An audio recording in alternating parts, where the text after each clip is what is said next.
Salute, salute, salute. All my generals, all my lions, all my real men, all my queens, all my princesses, all my lionesses. Y'all already know what it is. This is Lions and Men. Just hitting you with real, actual facts and details on events that took place while I was incarcerated on Rikers Island and in other correctional facilities throughout New York State, throughout an 11-year bid, 15 in total. Let's get into it. Rikers Island extortion game. Whew. The extortion game was serious. Now, we gonna keep this in my generation, my era.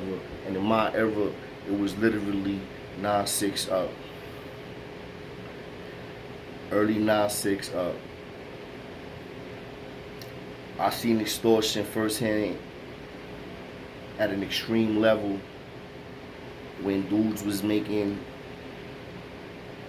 other dudes get on the phone, call their mother, and make their mother bring in, smuggle in narcotics. Or if she doesn't, if they don't, their son is going, their child is going to go through it ruthlessly, endlessly. And that picture is painted very vivid. You know, respect to all the mothers and all the families out there, all the people that suffered, you know, while they was incarcerated, period, anywhere, especially Rikers Island, because that's where I could actually relate to. It was horrific.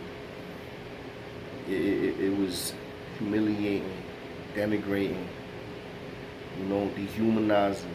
It was something different.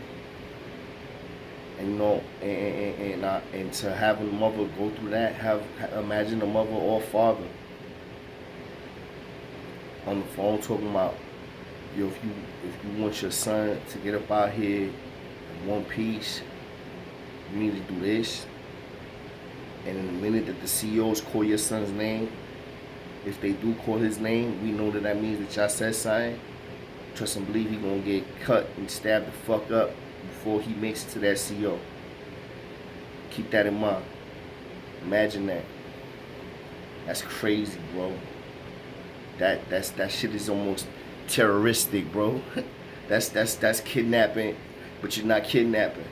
Holding them for ransom, but in the way it's like you're not, they in there with you. Now, dudes was living like kings, like lions, all for just extorting all the weak. Anybody that portrayed themselves to be a tough guy will have to prove that they was really a tough guy. Now, I must admit, it was some individuals that was just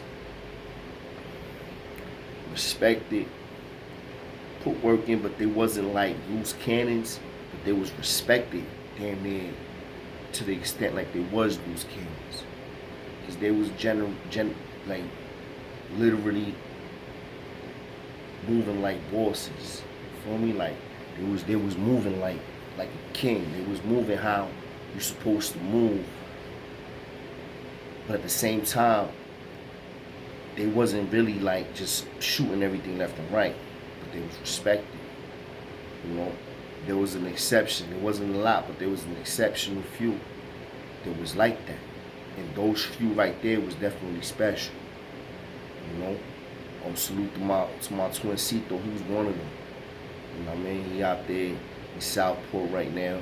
I heard they closing Southpaw down in a few months. That's crazy. They closing jails down in New York.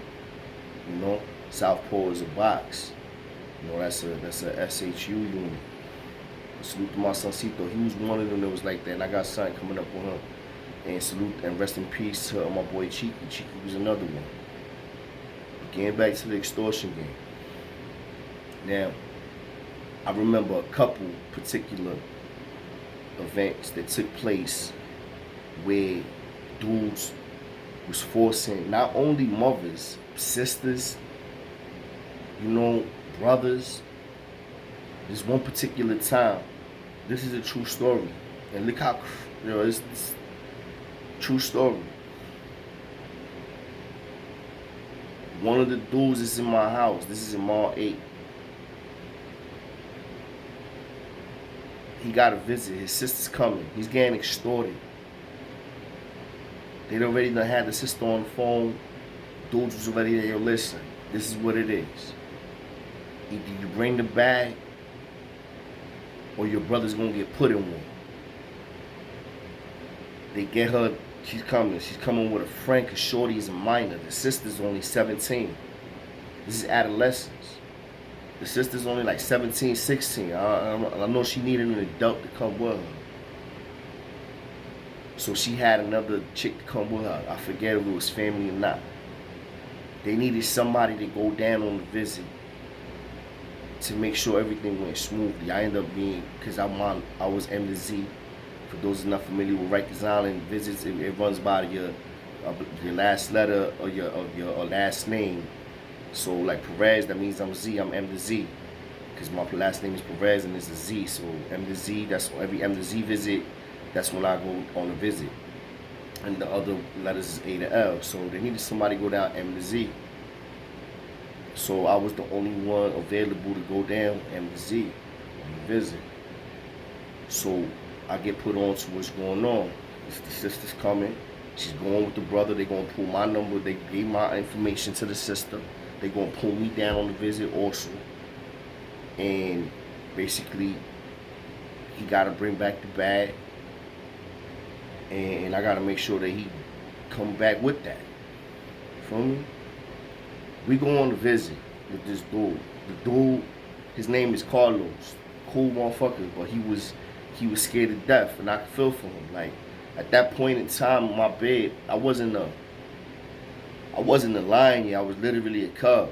You know, I wasn't as extreme as the individuals I was around was. They was way more extreme than I was. I was way more observant. I'm like this shit is different. But anyway, I'm on the floor with this individual, Carlos, and we go see his sister and this other girl. Both of these females are very attractive Puerto Rican girls from the Bronx. And immediately, you know, the sister's like questioning the brother. Like, yo, what the fuck is going on? Oh my God, what the fuck is going on? She starts crying and shit on the visiting floor, right? So the other girl, you know, she's like, and who you know, talking to me and shit. And I'm like, yo, listen, at the end of the day, man, I just know this. As long as y'all got that, if you bring it back, your brother's gonna be good. You know what I'm saying? And that's the only reason, you know what I mean, I'm on here on this floor right now, this and that and third.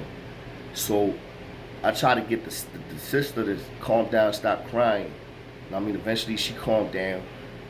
And she's like, that's your friend? And to her brother and shit. Her brother's like, yeah, that's my boy. I don't know, this thing ain't my boy, he ain't my friend, whatever. Boom, boom. So I end up calming down the situation.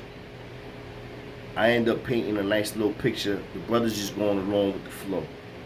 He's scared to death, he don't know what to do. He's like, yo, how am I gonna pass this to you? The sister's like, yo, how am I gonna pass this to you?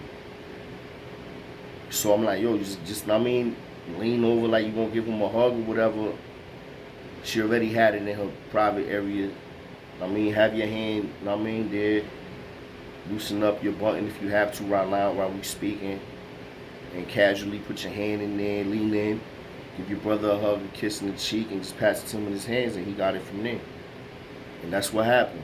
You know what I mean? She went along with it, boom, gave her brother a hug, a kiss. And back then, you know, it was easy to do a lot of little physical contact in the visiting floor in the floor building. And the visiting floor, C74, was big.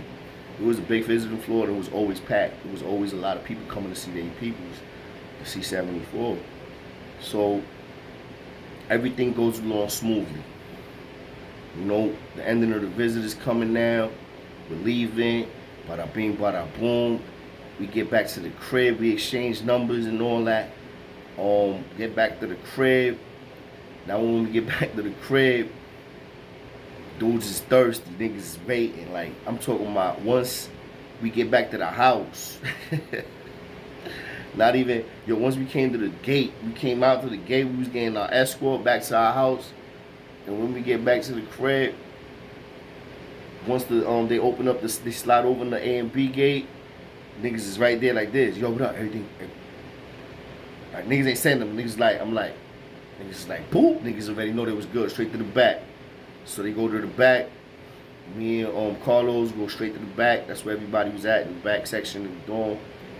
And niggas is like, yo, boom, go to the bathroom.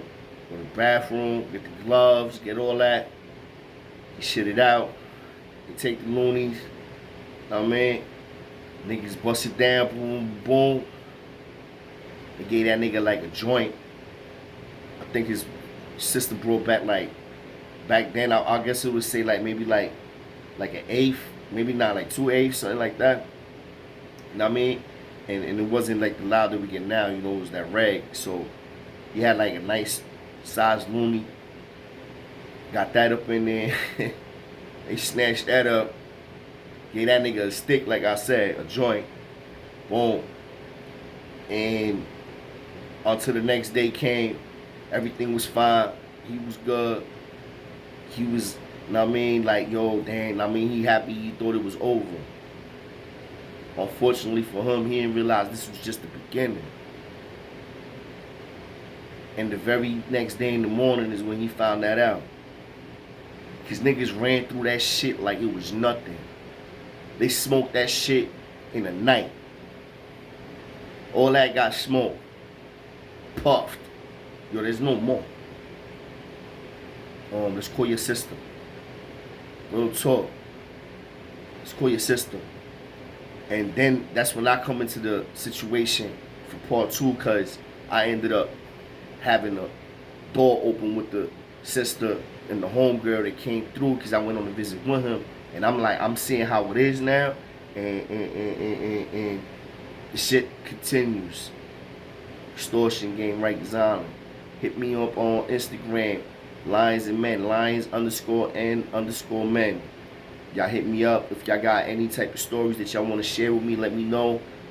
Definitely hit me up in the DMs, and I'll get back to y'all. Don't be watching my shit every day. I try to be on it if more as possible. I don't. I be lacking sometimes when it comes to checking my messages on Instagram, and I apologize for all my niggas that, that reach out. But when I do check them out, I'm definitely gonna hit you back, and I'm gonna be more on it, like I said. So y'all got any stories that y'all want to share, we can utilize this platform to do that. Y'all already know what it is, man. LIONS&MEN, man. Hit the like, share, subscribe, baby. Let's get it.